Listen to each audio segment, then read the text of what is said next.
Vous avez toujours voulu être le meilleur joueur du monde. Est-ce que vous estimez que vous l'êtes aujourd'hui?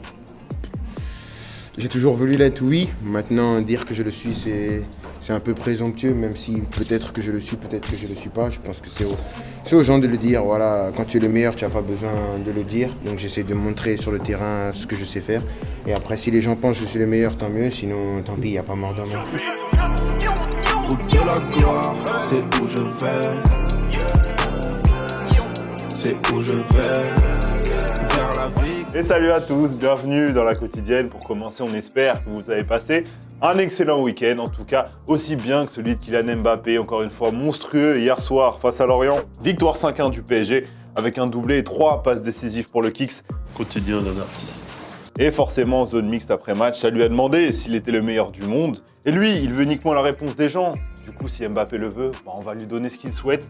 Question du jour, est-ce que Kylian Mbappé est aujourd'hui le meilleur joueur du monde? Actuellement, vous nous dites tout. Alors on aurait aussi pu vous demander, en tant que question du jour, si ce genre de soirée pouvait amener Mbappé à réfléchir, peut-être sur une prolongation au PSG ou pas, ou partir. On a essayé de le faire après le match en zone mixte. Alors il n'a pas répondu clairement, il y a eu beaucoup de sourires, mais tendez l'oreille à la fin. Gardez espoir, supporters parisiens. Kylian, vous disiez que votre avenir il dépendait de plusieurs paramètres, que votre décision n'était pas prise. Quels sont ces paramètres qui vont décider de votre avenir? Je n'ai pas répondu à tes collègues, je pense que tu ne feras pas exception. Mais j'ai déjà donné pas mal d'informations, je pense que vous avez de quoi faire là. Est-ce que au PSG c'est possible? Oui, bien sûr. Alors Mbappé, il n'a pas parlé que de lui après la rencontre hier, quand même. On lui a parlé notamment du petit moment de relâchement du PSG juste après la mi-temps, quand Lorient est revenu à 2-1. Et Kylian, il a toutes les explications, on sent que c'est un relâchement maîtrisé, écoutez-le. J'ai pas compris. J'ai pas compris, moi aussi j'ai pas compris. Voilà, on avait fait une bonne première mi-temps, on a eu ce trou d'air de 10 minutes. Mais si je peux essayer de donner une explication, c'est que j'ai pas compris. Allez, Ligue 1 toujours avec la belle victoire de l'Olympique de Marseille, 4-2 hier face à Saint-Etienne, après que la rencontre ait été reportée samedi soir à cause de la neige à Geoffroy Guichard. Succès convaincant des Marseillais qui leur permet de conserver leur deuxième place au classement et qui replonge Saint-Etienne dans le doute après 3 matchs sans perdre. Et pour Pascal Duprat, pas de regret à avoir, l'OM était juste meilleur. Encore une fois, je le répète, nous jouons contre l'Olympique de Marseille. La supériorité de l'adversaire. Nous sommes tombés sur meilleurs que nous et l'écart au classement était confirmé. Voilà, tout simplement. Beau joueur le Duprat et les Marseillais, ils ont bien savouré ce succès face au Vert, le deuxième cette saison, après la victoire 3-1 au Vélodrome en première partie de saison. Et ils n'ont pas hésité à les chambrer sur les réseaux. Parce que rappelez-vous, l'an dernier, les Verts, comment ils avaient célébré leur victoire face à Marseille.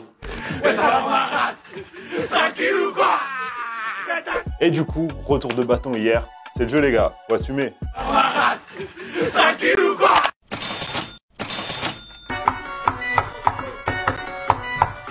Et du côté de l'autre Olympique, belle victoire également, 3-2 face à Angers. Alors ça n'a pas été aussi simple, le tout dans une ambiance loin d'être au beau fixe. On sait qu'il y a beaucoup de contestations des supporters lyonnais, pas contents des résultats sportifs, mais aussi de la communication du club.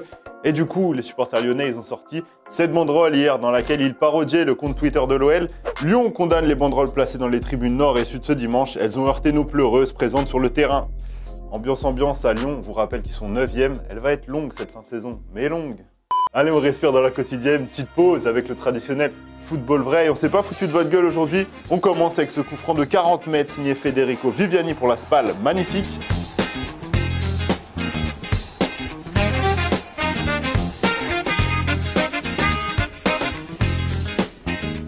Et on enchaîne du côté des Pays-Bas avec ce missile clutch de Javier Viet qui permet à son équipe d'arracher la victoire en toute fin de match solide.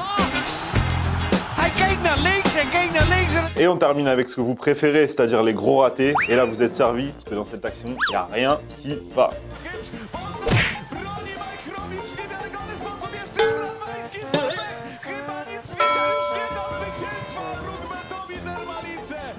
Et aujourd'hui, on ne pouvait pas vous faire une quotidienne sans vous parler du phénomène Pixel War qui a enflammé Internet toute la soirée et toute la nuit. C'était la folie. On vous résume le truc rapidement. Tous les plus gros streamers du monde ont mobilisé leur communauté pour qu'elle défende les couleurs de leur pays en plaçant tout simplement des pixels sur une carte interactive. Donc voilà, comme vous pouvez le voir là, il y a le drapeau allemand, celui de la Turquie, les USA, l'Espagne, bref. Tout ça, ça a été un phénomène incroyable. On a pu voir des scènes comme celle-ci. Que la grenouille, touchez pas les autres compartiments, ok? Restez bien focus sur la grenouille. Allumez-la en bleu, tout de suite. Tout bleu, attaque, attaque, attaque. Je m'en bats les couilles, y a plus de grenouilles. Ça y est, c'est terminé, frère. Et ce matin au réveil, on a pu voir les travaux monstrueux faits par la communauté française avec tout simplement le plus gros symbole du pays en avant. On ne parle pas de la Tour Eiffel, on parle pas de l'Arc de Triomphe, on parle bien du GOAT de Zinedine Zidane, qui était donc représenté en pixels sur cette belle carte. Incroyable en tout cas, on espère juste que personne n'aura le culot de recouvrir cette photo de Zidane, parce que sinon, vous aurez affaire à nous les amis, et affaire à voir à Hugo, je peux vous dire, c'est dangereux. J'ai posé mes tuiles, moi. Allez, avant de se quitter, la réponse à la question que je vous posais vendredi, et pour tous ceux-là qui allaient cliquer sur la petite croix en haut à droite pour quitter la vidéo, partez pas les gars, il y a un cadeau à la fin, on vous connaît.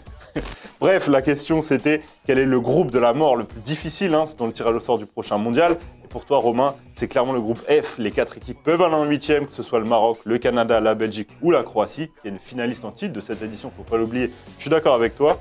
Et pour toi professeur, la poule la plus relevée c'est la poule E, avec l'Espagne et l'Allemagne, mais aussi le Japon qui sait souvent sortir de gros matchs comme contre la Belgique à la dernière Coupe du Monde. Comme promis, le cadeau de la semaine, Hugo, merci l'ami.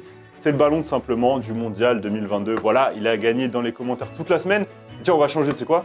On va leur dire d'écrire un petit mot. Un mot n'importe lequel. Tu veux qu'ils écrivent quoi? Zidane. Zidane, allez, vous écrivez Zidane dans les commentaires.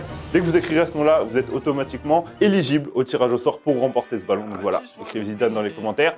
En attendant, comme d'habitude, on va se quitter en images et en musique. Et on se retrouve demain. Ciao! I hate when you throw up peace signs or wave goodbye. All your clouds and sunshine, I miss those times. You say take it from me. It gets better, better, better when you wait a little minute. Take it from me. It gets better, better, better when you give it time. Take it from me. It gets better, better, better when you wait a little minute. Take it from me. It gets better.